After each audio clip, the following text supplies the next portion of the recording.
নমস্কার প্রিয় দর্শক, আশা করি সবাই ভালো আছেন। আপনারা যারা আমার চ্যানেলে আসছেন তারা আমার গল্পগুলো শুনছেন। আপনাদের যদি ভালো লাগে প্লিজ আমাকে একটু লাইক করে দেবেন আর একটু সাবস্ক্রাইব করে দিন, তাহলে আমার ভালো হয়, চ্যানেলটাকে আরও আমি এগিয়ে নিয়ে যেতে পারি। আপনাদের আমি শোনাচ্ছি শেষের কবিতা। আজকে শেষের কবিতার 11তম অধ্যায়, নাম মিলন তত্ত্ব। ঠিক হয়ে গেল, আগামী অঘ্রাণ মাসে এদের বিয়ে হবে। যোগমায়া কলকাতায় গিয়ে সমস্ত আয়োজন করবেন।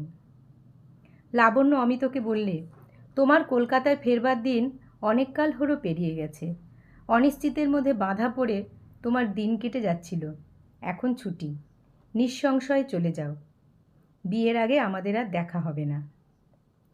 অমিত বললে, এমন কড়া শাসন কেন?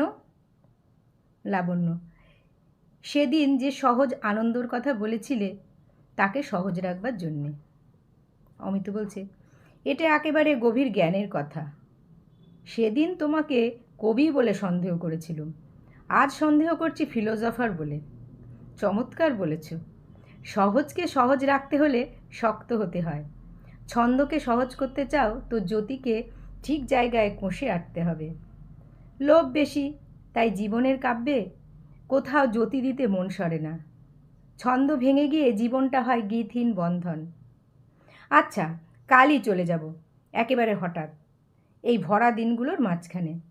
মনে হবে যেন মেঘনাদবধ কাব্যের সেই চমকে থেমে যাওয়া লাইনটা, চলি যবে গেলা জমপুরে অকালে। শিলং থেকে আমি না হয় চললুম, কিন্তু পাজি থেকে অঘ্রাণ মাস তো আর ফস করে পালাবে না। কলকাতায় গিয়ে কি করব জানো? লাবণ্য বললে, কি করবে? অমিত, মাসিমা যতক্ষণ করবেন বিয়ের দিনের ব্যবস্থা, ততক্ষণ আমাকে করতে হবে তার পরের দিনগুলোর আয়োজন। লোকে ভুলে যায় দাম্পত্যটা একটা আর্ট, প্রতিদিন ওকে নতুন করে সৃষ্টি করা চাই। মনে আছে বন্যা, রঘুবংশে অজ মহারাজা ইন্দুমতির কি বর্ণনা করেছিলেন? লাবণ্য বললে, প্রিয় শিষ্যা ললিতে কলাবিধ। অমিত বললে, সেই ললিত কলাবিধিটা দাম্পত্যেরই। অধিকাংশ বর্বর বিয়েটাকেই মনে করে মিলন, সেই জন্যে তারপর থেকে মিলনটাকে এত অবহেলা। লাবণ্য বললে, মিলনের আর্ট তোমার মনে কীরকম আছে বুঝিয়ে দাও। যদি আমাকে শিষ্যা করতে চাও, আজই তার প্রথম পাঠ শুরু হোক। অমিত বললে, আচ্ছা আচ্ছা, তবে শোনো, ইচ্ছাকৃত বাধা দিয়েই কবি ছন্দের সৃষ্টি করে। মিলনকেও সুন্দর করতে হয় ইচ্ছাকৃত বাধায়। চাইলেই পাওয়া যায় দামি জিনিসকে এত সস্তা করা নিজেকেই ঠকানো। কেননা শক্ত করে দাম দেওয়ার আনন্দটা বড় কম নয়। লাবণ্য বলছে, দামের হিসাবটা শুনি। অমিত বলছে, রোশো, তার আগে আমার মনে যে ছবিটা আছে বলি। গঙ্গার ধার, বাগানটা ডায়মন্ড হারবারের ওই দিকটাতে। ছোট একটি স্টিম লঞ্চ করে ঘন্টা দুয়েকের মধ্যে কলকাতায় যাতায়াত করা যায়। লাবণ্য বললে, আবার কলকাতায় কি দরকার পড়ল? অমিত বলছে, এখন দরকার নেই সে কথা জানো। যাই বটে বার লাইব্রেরিতে ব্যবসা করি নে, দাবা খেলি, অ্যাটর্নিরা বুঝে নিয়েছে কাজে গরজ নেই, তাই মন নেই। কোনো আপোষের মোকদ্দমা হলে তার ব্রিফ আমাকে দেয়, তার বেশি আর কিছুই দেয় না। কিন্তু বিয়ের পরেই দেখিয়ে দেব কাজ কাকে বলে। জীবিকার জন্যে নয়, জীবনের দরকারে। আমের মাঝখানটাতে থাকে আঁটি, সেটা মিষ্টিও নয়, নরমও নয়, খাদ্যও নয়, কিন্তু ওই শক্তটাই সমস্ত আমের আশ্রয়। ওইটাতেই সে আকার পায়। কলকাতার পাথুরে আঁটিটাকে কিসের জন্য দরকার বুঝেছ তো? মধুরের মাঝখানে একটা কঠিনকে রাখবার জন্যে। লাবণ্য বললে, বুঝেছি। তাহলে দরকার তো আমারও আছে, আমাকেও কলকাতায় যেতে হবে 10টা 5টা। অমিত বলছে, দোষ কি? কিন্তু পাড়া বেড়াতে নয়, কাজ করতে। লাবণ্য বললে, কিসের কাজ বলো? বিনে মাইনের? অমিত বলছে, না না, বিনে মাইনের কাজ কাজও নয়, ছুটিও নয়, 12 আনাই ফাঁকি। ইচ্ছে করলেই তুমি মেয়ে কলেজে প্রফেসরি নিতে পারবে। লাবণ্য বললে, আচ্ছা, ইচ্ছা করব। তারপর? অমিত বললে, স্পষ্ট দেখতে পাচ্ছি গঙ্গার ধার, পাড়ির নিচের তলা থেকে উঠছে ঝুড়ি নামা অতি পুরানো বটগাছ। ধনপতি যখন গঙ্গা বেয়ে সিংহলে যাচ্ছিল, তখন হয়তো এই বটগাছে নৌকো বেঁধে গাছতলায় রান্না চড়িয়েছিল। ওরই দক্ষিণ ধারে ছ্যাতলা পড়া বাঁধানো ঘাট, অনেকখানি ফাটল ধরা, কিছু কিছু ধসে যাওয়া। সেই ঘাটে সবুজে সাদায় রং করা আমাদের ছিপছিপে নৌকাখানি, তারই নীল নিশানে সাদা অক্ষরে নাম লেখা। কি নাম দেব তুমি বলে দাও। লাবণ্য বললে, বলবো মিতালি। অমিত বলছে, ঠিক নামটি হয়েছে, মিতালি। আমি ভেবেছিলাম সাগরী। মনে একটু গর্বও হয়েছিল, কিন্তু তোমার কাছে হার মানতে হলো। বাগানের মাঝখান দিয়ে সরু একটি খাড়ি চলে গেছে, গঙ্গার হৃস্পন্দন বয়ে। তার ওপারে তোমার বাড়ি, এপারে আমার। লাবণ্য বলছে, রোজই কি সাঁতার দিয়ে পার হবে? আর জানলায় আমার আলো জ্বালিয়ে রাখবো? অমিত বলছে, দেব সাঁতার মনে মনে, একটা কাঠের সাঁকোর উপর দিয়ে। তোমার বাড়িটির নাম মানসী, আমার বাড়ি একটা নাম তোমাকে দিতে হবে। লাবণ্য বললে, দীপক। অমিত বলছে, ঠিক নামটি হয়েছে। নামের উপযুক্ত একটি দ্বীপ আমার বাড়ির চূড়োয় বসিয়ে দেব। মিলনের সন্ধেবেলায় তাতে জ্বলবে লাল আলো, আর বিচ্ছেদের রাতে নীল। কলকাতা থেকে ফিরে এসে রোজ তোমার কাছ থেকে একটা চিঠি আশা করব। এমন হওয়া চাই সে চিঠি পেতেও পারি, নাও পেতে পারি। সন্ধে 8টার মধ্যে যদি না পাই, তবে হতবিধিকে অভিসম্পাদ দিয়ে বার্ট্রান্ড রাসেলের লজিক পড়ার চেষ্টা করব। আমাদের নিয়ম হচ্ছে অনাহুত তোমার বাড়িতে কোনো মতেই যেতে পারবো না। লাবণ্য বলছে, আর তোমার বাড়িতে আমি? অমিত, ঠিক এক নিয়ম হলেই ভালো হয়, কিন্তু মাঝে মাঝে নিয়মের ব্যতিক্রম হলে সেটা অসহ্য হবে না। লাবণ্য বলছে, নিয়মের ব্যতিক্রমটাই যদি নিয়ম না হয়ে ওঠে, তাহলে তোমার বাড়িটার দশা কী হবে ভেবে দেখে বরঞ্চ তুমি উড়কা পড়ে যাব। অমিত বলছে, তা হোক, কিন্তু আমার নিমন্ত্রণ চিঠি চাই। সে চিঠিতে আর কিছু থাকবার দরকার নেই, কেবল কোনো একটা কবিতা থেকে 2-4টি লাইন মাত্র। লাবণ্য বলছে, আর আমার নিমন্ত্রণ বুঝি বন্ধ? আমি এক ঘরে? অমিত, তোমার নিমন্ত্রণ মাসে একদিন, পূর্ণিমার রাতে। 14টা তিথির খণ্ডতা যেদিন চরম পূর্ণ হয়ে উঠবে। লাবণ্য বলছে, এইবার তোমার প্রিয় শিষ্যাকে একটি চিঠির নমুনা দাও। অমিত বলছে, আচ্ছা বেশ। পকেট থেকে একটা নোটবই বের করে তার পাতা ছিঁড়ে লিখল, blow gently over my garden, wind of the southern sea, in the hour my life cometh and calleth me.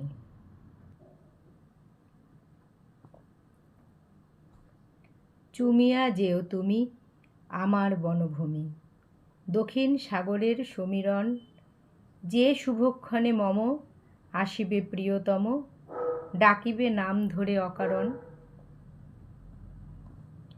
লাবণ্য কাগজখানা ফিরিয়ে দিলে না।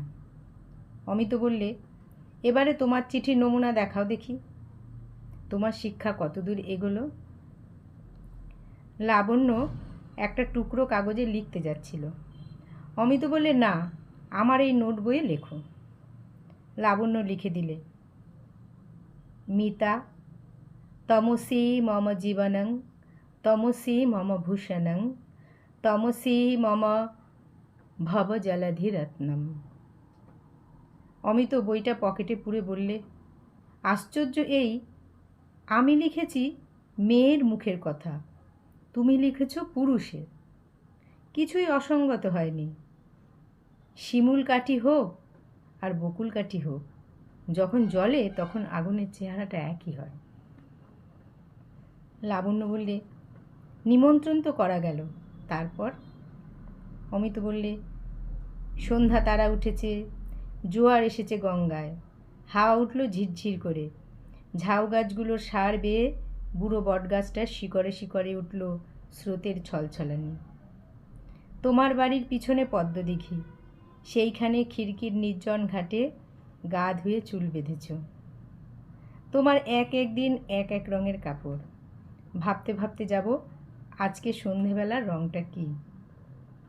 মিলনের জায়গাটারও ঠিক নেই, কোনো দিন শান বাঁধানো চাঁপাতলায়, কোনো দিন বাড়ির ছাদে, কোনো দিন গঙ্গার ধারের চাতালে। আমি গঙ্গায় স্নান সেরে সাদা মলমলের ধুতি আর চাদর পরব। পায়ে থাকবে হাতির দাঁতের কাজ করা খড়ম। গিয়ে দেখব গালছে বিছিয়ে বসেছ, সামনে রূপোর রেকাবিতে মোটা গোড়ে মালা, চন্দনের বাটিতে চন্দন, এক কোণে ধূপ জ্বলছে। পুজোর সময় অন্তত 2 মাসের জন্য দুজনে বেড়াতে বেরোবো, কিন্তু দুজনে দু জায়গায়। তুমি যদি যাও পর্বতে, আমি যাব সমুদ্রে। এই তো আমার দাম্পত্য দৈরাজ্যের নিয়মাবলী তোমার কাছে দাখিল করলুম। এখন তোমার কি মত? লাবণ্য বললে, মেনে নিতে রাজি আছি। অমিত তখন বলছে, মেনে নেওয়া আর মনে নেওয়া, এই দুয়ে যে তফাৎ আছে বন্যা। লাবণ্য বলছে, তোমার যাতে প্রয়োজন, আমার তাতে প্রয়োজন যদি নাও থাকে, তবু আপত্তি করব না। অমিত বলছে, প্রয়োজন নেই তোমার? লাবণ্য বলল, না, নেই। তুমি আমার যতই কাছে থাকো, তবু তুমি আমার থেকে অনেক দূরে। কোনো নিয়ম দিয়ে সেই দূরত্বটুকু বজায় রাখা আমার পক্ষে বাহুল্য। কিন্তু আমি জানি আমার মধ্যে এমন কিছুই নেই যা তোমার দৃষ্টিকে বিনা লজ্জায় সইতে পারবে। সেই জন্য দাম্পত্যে 2 পারে 2 মহল করে দেওয়া আমার পক্ষে নিরাপদ। অমিত চৌকি থেকে উঠে দাঁড়িয়ে বললে, তোমার কাছে আমি হার মানতে পারবো না বন্যা। যাকগে, যাকগে আমার বাগানটা। কলকাতার বাইরে 1 পাও নড়ব না। নিরঞ্জনদের আপিসের উপরের তলায় 75 টাকা দিয়ে একটা ঘর ভাড়া নেব। সেইখানেই থাকবে তুমি আর থাকবো আমি। চিদাকাশে কাছে দূরে ভেদ নেই। 3.5 হাত চওড়া বিছানার বাঁ পাশে তোমার মহল মানসী, ডান পাশে আমার মহল দীপক। ঘরের পূব দেওয়ালে 1খানা আয়নাওয়ালা দেরাজ, তাতেই তোমারও মুখ আর আমারও মুখ দেখা যাবে। পশ্চিম দিকে থাকবে বইয়ের আলমারি, পিঠ দিয়ে সেটা রোদ্দুর ঠেকাবে, আর সামনের দিকে সেটাতে থাকবে 2টি পাঠকের একটি মাত্র সার্কুলেটরি লাইব্রেরি। ঘরের উত্তর দিকটাতে 1খানি সোফা, তারই বাঁ পাশে একটু জায়গা খালি রেখে আমি বসবো এক প্রান্তে। তোমার কাপড়ের আলনার আড়ালে তুমি দাঁড়াবে। 2 হাত তফাতে নিমন্ত্রণের চিঠিখানা উপরের দিকে তুলে ধরব কম্পিত হস্তে। তাতে লেখা থাকবে, ছাদের উপর বহি ও নীরবে, ওগো দক্ষিণ হাওয়া, প্রেয়সীর সাথে যে নিমেষে হবে চারি চক্ষুতে চাওয়া। এটা কি খারাপ শোনাচ্ছে বন্যা? লাবণ্য বলছে, কিচ্ছু না মিতা, কিন্তু এটা সংগ্রহ করলে কোথা থেকে? অমিত, আমার বন্ধু নীলমাধবের খাতা থেকে। তার ভাবী বধূ তখন অনিশ্চিত ছিল। তাকে উদ্দেশ্য করে ওই ইংরেজি কবিতাটাকে কলকাতায় ছাঁচে ঢালাই করেছিল। আমিও সঙ্গে যোগ দিয়েছিলাম। ইকোনমিক্সে MA পাশ করে 15,000 টাকা নগদ পণ আর 80 ভরি গয়না সমেত নববধূকে লোকটা ঘরে আনলে। 4 চক্ষে চাওয়াও হলো, দক্ষিণে বাতাসও বয়, কিন্তু ওই কবিতাটাকে আর ব্যবহার করতে পারলে না। এখন তার অপর শরিককে কাব্যটির সর্বসত্ব সমর্পণ করতে বাধবে না। লাবণ্য বললে, তোমারও ছাতে দক্ষিণে বাতাস বইবে, কিন্তু তোমার নববধূ কি চিরদিন নববধূ থাকবে? অমিত টেবিলে প্রবল চাপড় দিতে দিতে উচ্চৈঃস্বরে বললে, থাকবে, থাকবে, থাকবে।